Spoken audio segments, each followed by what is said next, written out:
Hello, and welcome back to Baby Elias's stories. We now return to Sleep No More, an Eve Duncan novel by Iris Johansen. Chapter 3. Sister? Eve asked hoarsely. Her throat was so tight she could barely speak. Sandra, what are you saying? This is crazy. No, it's not. It just happened, okay? It wasn't my fault.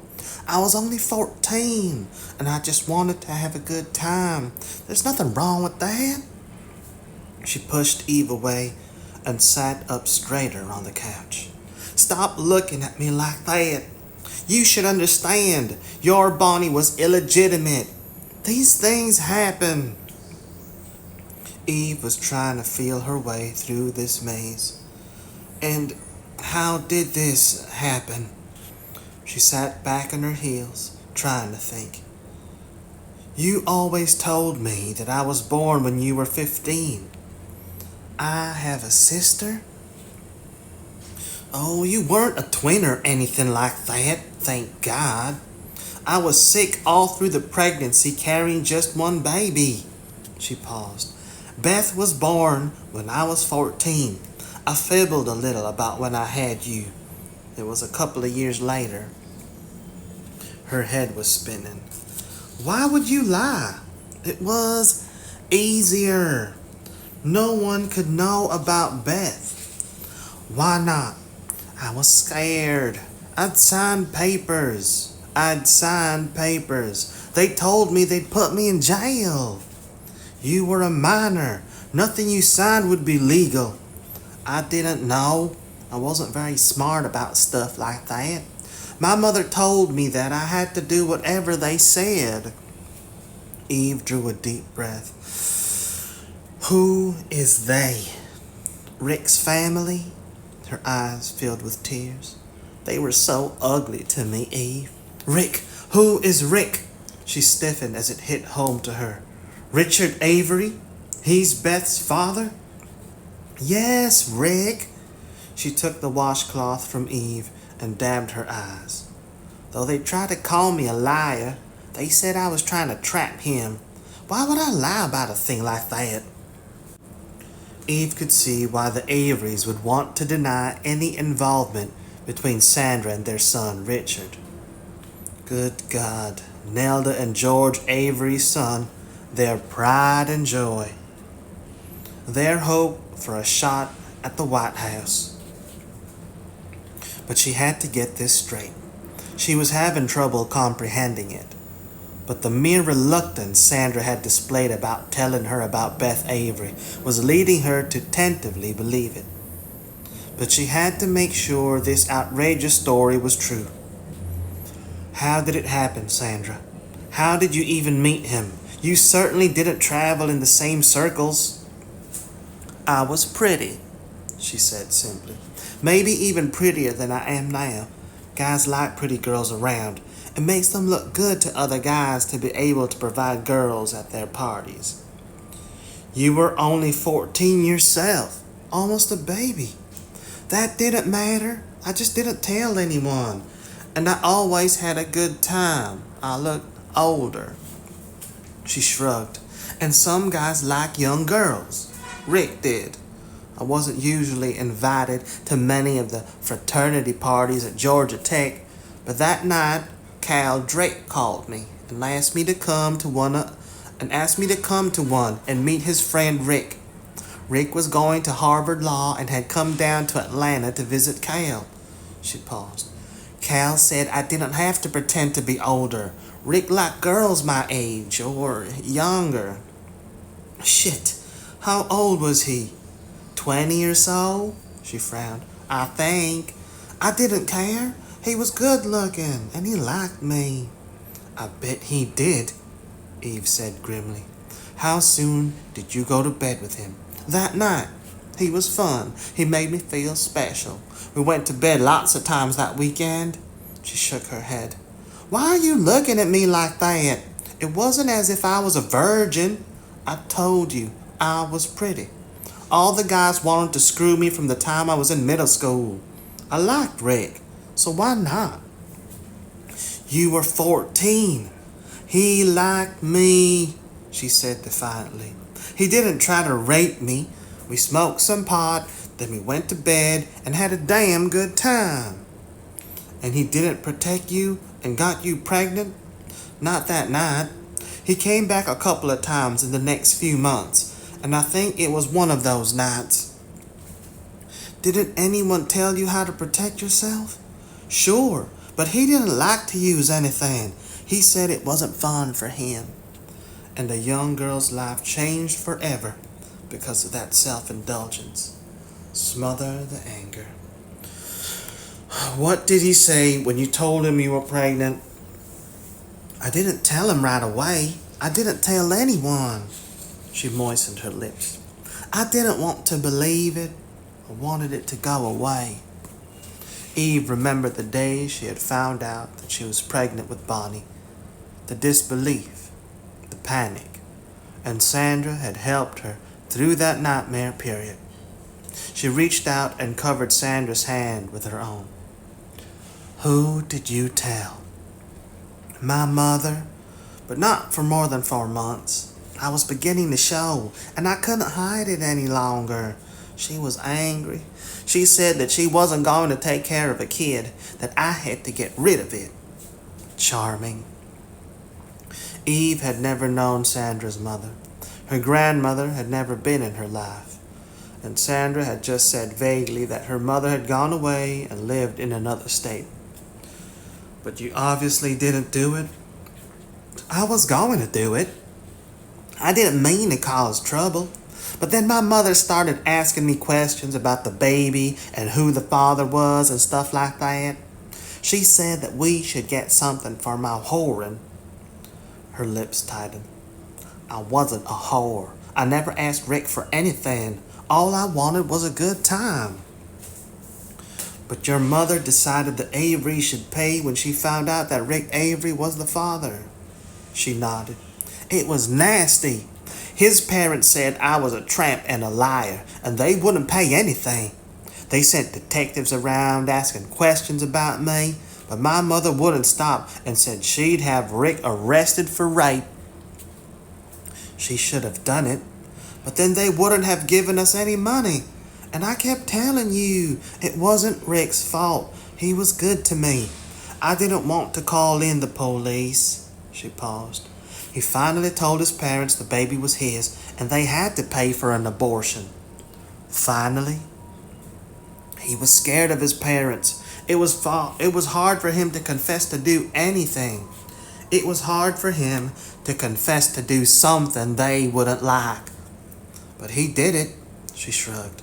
But I was 6 months pregnant by then, and the doctors wouldn't do an abortion. I had to have the baby. My mother said that was just as well, so that we could prove Rick was the father. We'd keep the kid and hit the family for a monthly allowance. It would be a bonanza. But Nelda Avery wasn't having it. There was no way that she was going to be blackmailed for years because of Rick's mistake. She paid my mother a lot of money as a settlement and told her that the family was to get custody of the baby the minute it was born. She made both of us sign those releases and denials that Rick was at fault and guarantee that we would never have any contact with Beth once I gave her up. They were to be in total control. And you just went along with your mother and let your child go to them? Why not? I didn't want her. What could I do with a baby? Rick came down to see me and told me that he'd made sure that the kid was well taken care of. And you believed him? Of course. Why would he lie? He was like me. He just wanted the situation to go away. I signed the papers. My mother got the money, and I thought that would be the end of it. But it wasn't. She shook her head. I didn't know I would. Why should I feel like that for a kid? It was all wrong. You didn't want to give her up. Eve knew how powerful that maternal feeling could be. She hadn't been able to give up Bonnie, though she thought it would be best for her. Sandra had been surprisingly understanding during that time, and now Eve realized why. They didn't come to get her for 3 days. I saw her all the time at the hospital. She was so beautiful. She looked like me, only with Rick's dark hair. I told my mother to give back the money, but she wouldn't do it. She called the Averys and told them to come and get the baby quick. That afternoon, my baby was gone from the hospital. I was angry. I felt cheated, Eve. My mother didn't pay any attention. She packed me up and took me down to Miami. We stayed at a real fancy hotel, and she told me how lucky I was she'd been able to get me out of that fix. I didn't feel lucky. I was mad. I wanted to punish her. I wanted my baby. She shrugged. But I knew I wasn't going to be able to get Beth back. That Nelda woman scared me, and I signed those papers. Eve was trembling, and she crossed her arms across her chest. Let me fill in this particular gap. You couldn't have Beth, but what was to stop you from getting pregnant again? You'd be punishing your mother by doing something that would prove inconvenient for her. I didn't really think about it. I just started to party again and have a good time. She smiled. I was pregnant a year later. I told my mother that I wasn't going to have an abortion, and she had to give me enough money to take care of me and my kid. She was furious. Her smile faded, but she didn't give me any money. After I gave birth to you, the nurse gave me a note from her that said that she was done with me and leaving town. That wasn't right. She shouldn't have left me there with no money and a newborn kid. After all, it was my money. How was I supposed to take care of myself? The way you did, though I can see how it must have proved a shock to you. I gather that you didn't have the same flush of maternal yearning over me that your experience with Beth. I gather that you didn't have the same flush of maternal yearning over me that you experienced with Beth.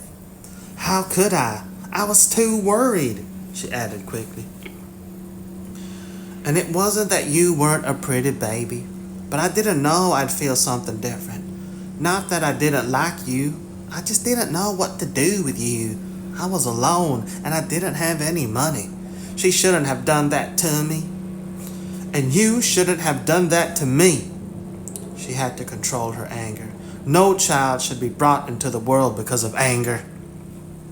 It all came out okay, Sandra said defensively. You have a good life. You should be grateful I didn't get an abortion. You used that card all my life, Eve said, that I have a duty to you because you brought me into the world in spite of all the problems that meant for you. And I brought what you said because you're my mother, and I care about you. And I bought what you said because you're my mother, and I care about you. She turned on her heel. God knows why. Where are you going? I want to shake you. I have to get away from you for a few minutes. I knew you'd be angry that I didn't tell you about Beth. Beth? I can't even think about her right now. She glared back over her shoulder. You know, Sandra, all my life I thought I was just an accident, and I could accept that. I'm having a little more trouble with the concept that I was a weapon for you to get back at your mother. That's a little cold for me. The front door slammed behind her.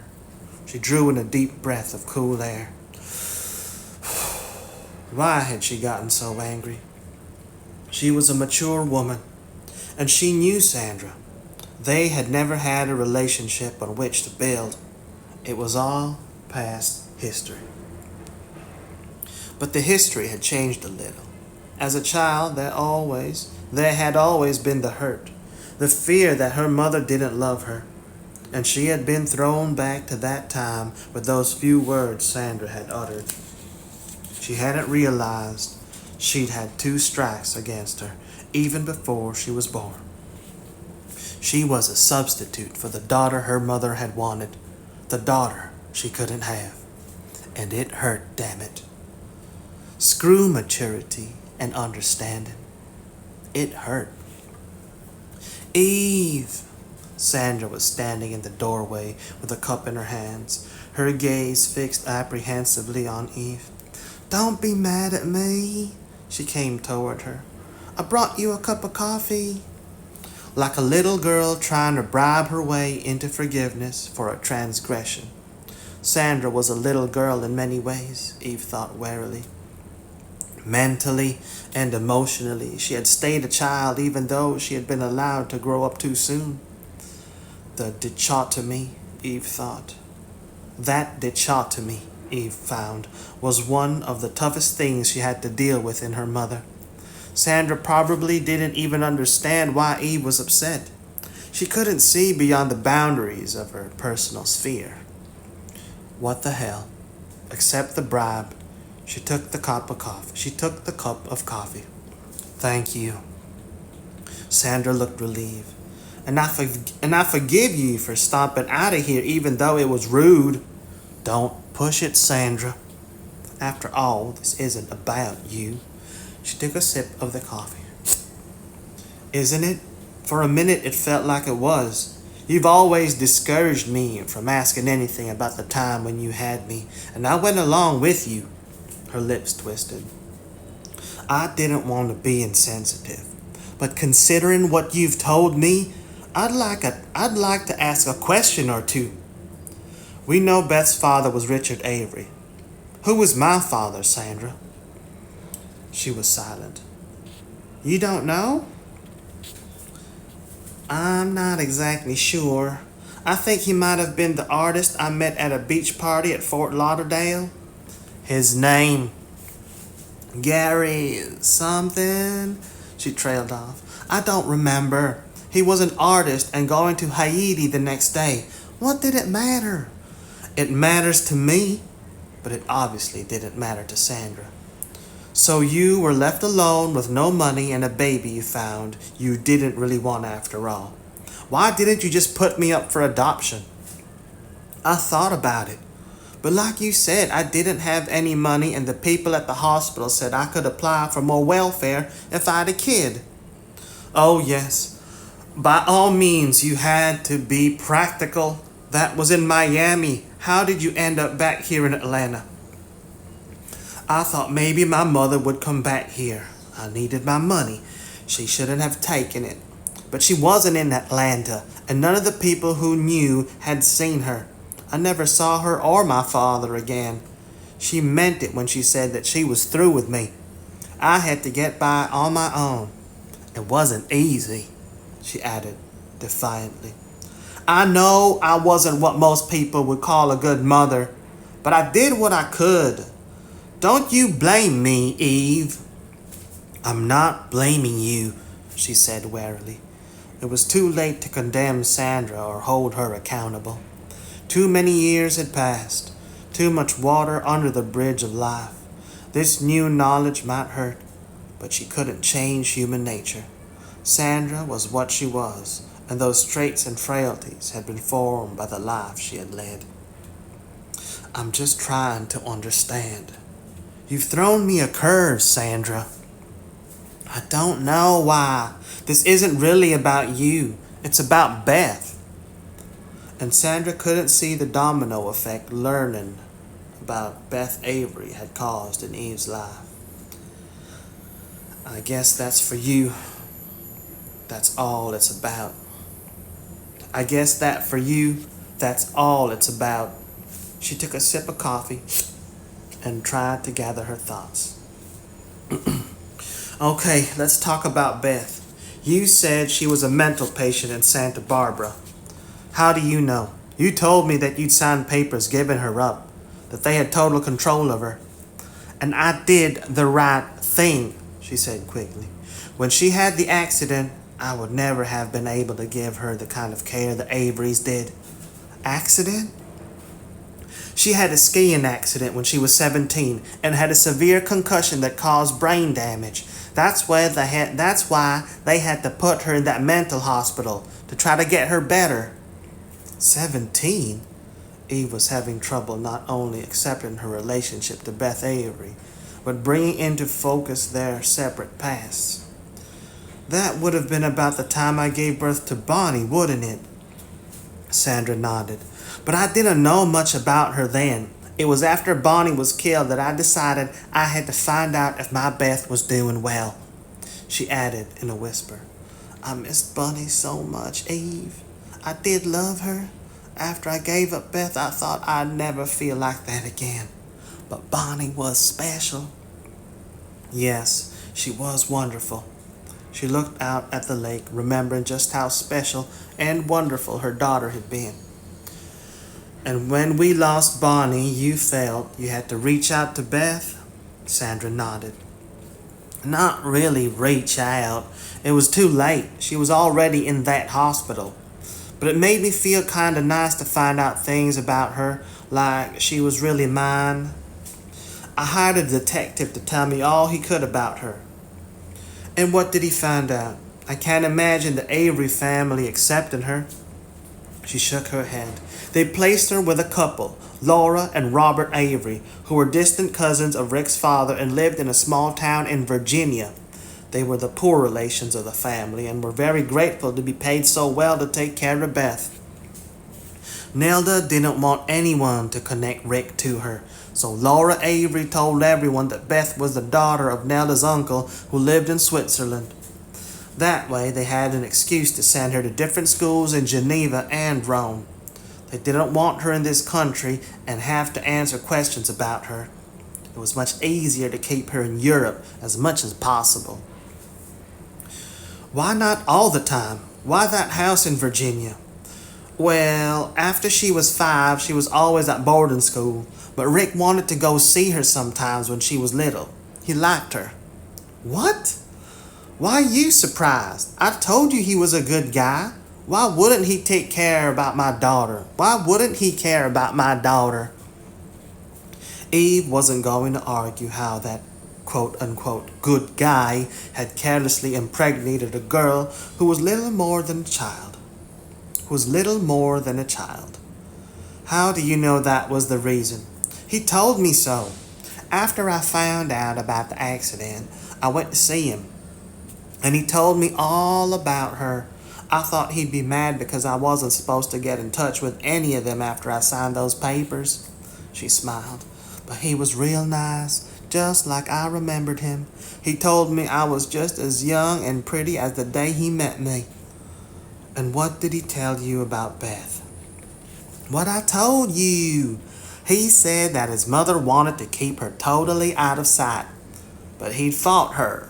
She would have preferred to have Beth put up for adoption to a family halfway across the world, but Rick wouldn't have it.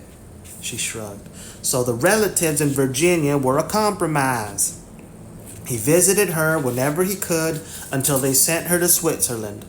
Then he dropped in at least a couple of times a year wherever she was at school.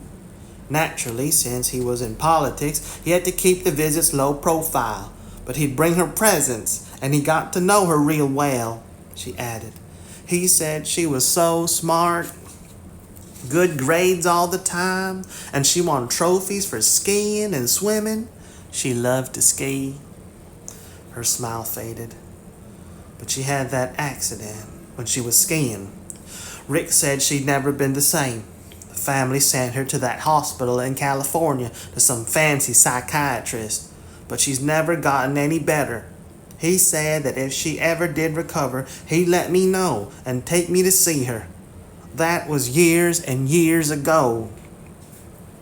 And the 17-year-old girl who had entered that California hospital was now a little older than Eve.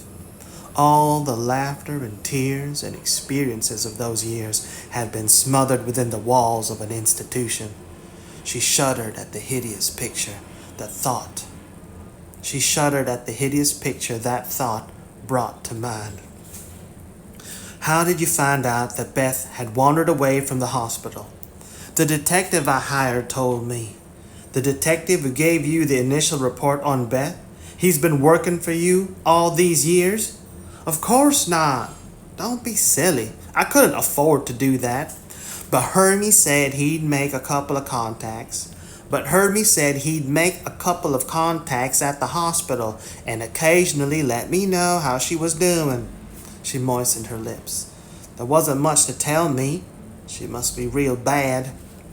Hermie said they kept her on pretty heavy drugs. But a few days ago he called me and told me that she might be in trouble. She left the hospital and no one could find her. I gave it another 24 hours, but they still haven't found her. So I came to tell Joe he had to help.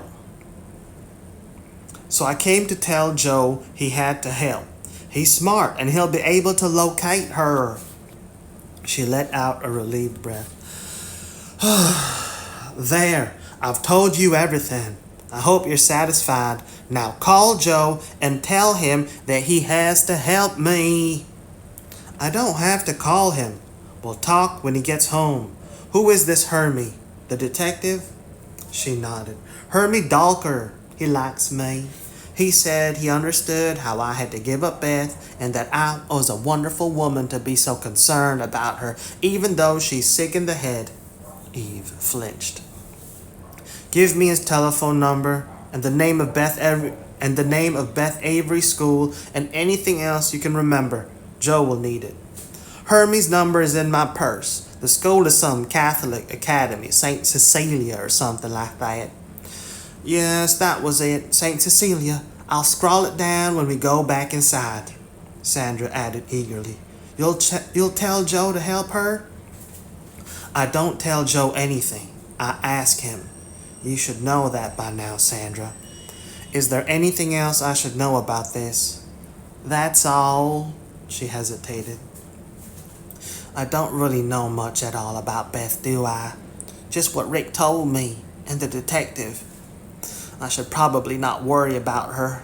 The Averys have taken such good care of her. They've sent her to all those neat foreign places and schools, and after that accident, they spent all that money trying to get her well. I'm sure that they'll find her and take her safely back to the hospital. But you're not sure, or you wouldn't have come to me and Joe. As sure as I can be, she shrugged. Maybe it's just that I've never been able to give Beth anything, and this is a way that I can do that. Eve shook her head in disbelief. So you're going to make a gift of Joe and me, she said dryly. That's my choice, Sandra. But you'll do it. You have to do it. She's your sister, Eve. Blood may be thicker than water, but it's difficult to embrace that concept when I've just discovered that she exists. She waved a hand as Sandra opened her lips to speak. Don't talk to me any longer, not right now. Just get in your car and go home. I promise I'll discuss this with Joe. Discuss? No, I want you to promise to do it. No, I want your promise to do it. Go home, Sandra. Sandra stood there, gazing at her for a long moment. Then she smiled confidently. You'll do it. I know you, Eve. You won't be able to help yourself. You can't even keep yourself from working on those ugly skulls because you think it's your duty. How could you refuse to help your sister? She turned and headed for the door. I'll go in and get my purse and that phone number and the name of Beth's school. I feel much better about her now. She suddenly glanced over her shoulder and the smile had disappeared. I should have loved you more, shouldn't I? You've done everything for me, and Beth is almost a stranger. I do care about you, Eve. I know you care as deeply as you're capable. It's just, she was first, Eve. I guess some people only have so much to give. Maybe I'm one of them. Maybe you are. She turned away and looked back at the lake. I'll take care of your Beth, Sandra. I can't speak for Joe, but I'll do everything I can. Then it will all work out. I knew it would. Because she's your Beth too, Eve. She disappeared into the house. Her Beth. It was going to be strange thinking of Beth Avery as belonging to her. A sister? She had always been on her own as far as family was concerned. As a child, she'd had to fend for herself because of Sandra's drug habit and general lack of responsibility. Then when she'd given birth to Bonnie, her daughter was her family. Jane McGuire, her adopted daughter, had come into her life when the girl was only 10 years old, but she was mature, far beyond her years. They had been friends, not mother and daughter. She sat down on the porch swing to wait for Joe. She'd have to try to absorb both Sandra's story and the surprise and emotional upheaval that it had brought before she would be able to share it with Joe. Because she did not wish to share the pain, she had gone through too much already during the years of searching for her Bonnie's killer. A sister. "So what do you want me to do?" Joe asked quietly, when Eve had fallen silent after telling him Sandra's story. "If it were anyone but Sandra, I'd be a lot more shocked. But I can actually connect the dots. So can I, particularly if I think of Sandra as more of a child than an adult. She was wild and self-indulgent, but she was also a victim." She grimaced. "Not that she's not still a child in many ways, but I have to remember that she probably likes it better than being an adult." "And how do you feel about Beth Avery?" "I've been trying to figure that out. Curious, surprised, sad for her condition. Maybe a little cheated." "Cheated?" "That I didn't know her when I was growing up. Sisters are supposed to be close." She shook her head in bewilderment. "But I've never experienced that, so it might be a bunch of bull." "How do I know?" "You can't." His arm tightened around her shoulders. "You have to accept the relationship as it is now." "There is no relationship.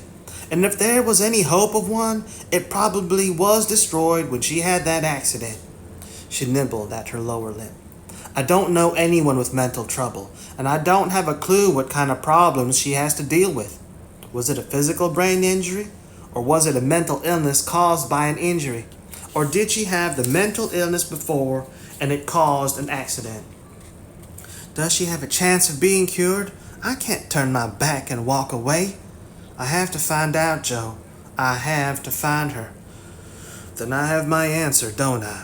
"I said I have to find her. I won't ask you to go along with me, but you know that I can't do anything else. We're in this together for the long haul." He gave her a quick, hard kiss. "Mwah! So shut up. I'll catch the next flight I can get out to Santa Barbara. I was thinking that I might have to do it anyway after I finish those phone calls to the police department and the hospital." "You made the calls? You asked me, didn't you? I would have told you right away, but I could see that it was more important that you tell me what Sandra had been up to." He shrugged. "I didn't find out much. The local police maybe jumped through hoops to prove I was a detective with ATLPD. Then they were brief as hell about any progress they made on finding Beth Avery. According to them, zilch. Then I was transferred to the captain, and he started asking me questions about where I'd received information about Beth Avery's escape. Then I was transferred to the captain, and he started asking me questions about where I'd received information about Beth Avery's escape from the hospital." "Escape?" Eve frowned. "That sounds odd." "It brings to mind padded cells and bars and windows. Sandra said she just wandered off. I got the impression it was very light restraint." "The word was escape." He paused. "And I got the same word when I talked to Joseph Piltot, the human resources manager at Sea Haven Behavioral Health Center. Only there it was accompanied by panic and a denial that there had been any escape from the hospital. He said I'd been misinformed, and I'd be wise not to spread rumors to that effect." "I don't like that," she said slowly.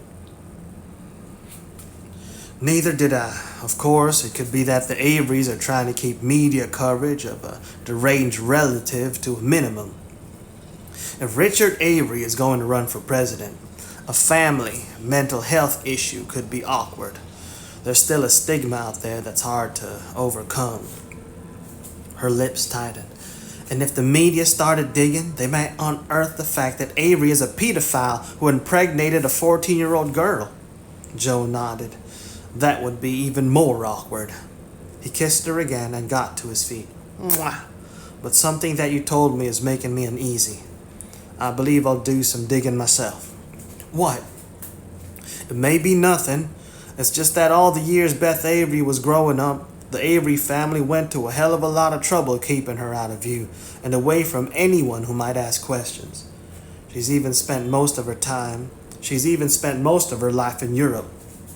So, there's nothing farther out of view than a mental hospital. Sandra said she was under heavy sedation. Eve inhaled sharply. My God. She felt sick as she saw where he was going. They'd have to be monsters. Yes, but we both know there are monsters out there. She had an accident. Brain damage. I'd like to see the accident report, talk to witnesses, and see the x-rays. You're jumping to conclusions. I didn't say I was going to do that yet. I'll just put out feelers to see where I can put my hands on them. He smiled recklessly. You know what a suspicious bastard I am? Yes, she knew. Joe had been a cop too long to take anything at face value. He was always instinctively searching below the surface, probing, brushing away the lies until he glimpsed the truth. I hope you're wrong this time. I can't imagine who could be that cruel to condemn a woman for no reason to exist in a living hell like that for all those years. She shuddered. She was 17, Joe. And everything Sandra was told might be true. I'll fly out to Santa Barbara and see what I can find out. If it still doesn't feel right to me, I'll take the next step. I'm going with you. She got to her feet. I'll go pack.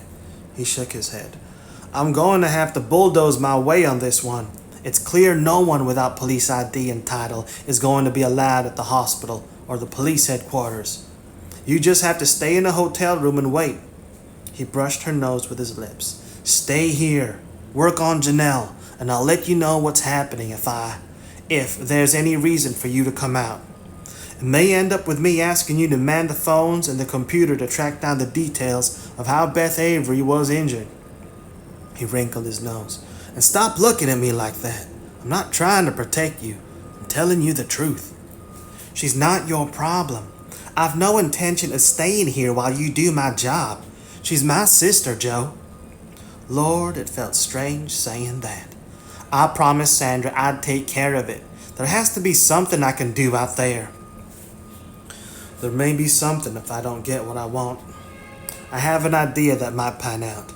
But not if you're going to be seen or identified with me. You'd blow it. He tossed over his shoulder as he opened the door. Hell, maybe we'll get lucky, and by the time I get off the plane in Santa Barbara, the police will have found Beth Avery, and she'll be safely back at the hospital. Then the job will be easy. I'll just have to make sure she is safe and where she should be.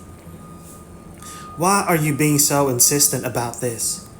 Because you need some time to absorb everything that Sandra told you. I don't believe you know how you feel yourself. Your instinct is to dive in and set everything right. But I don't want you facing a situation that will tear you up more than you are right now, when it may not be necessary. He smiled faintly. Okay, maybe I'm protecting you a little bit, but I'm not lying about it.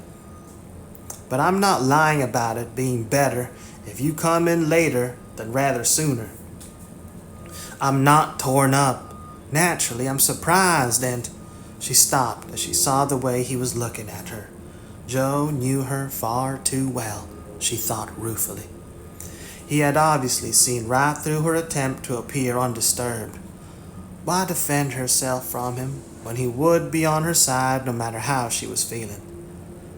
Things aren't exactly as I thought they were. That doesn't mean I can't function while I become accustomed to all this.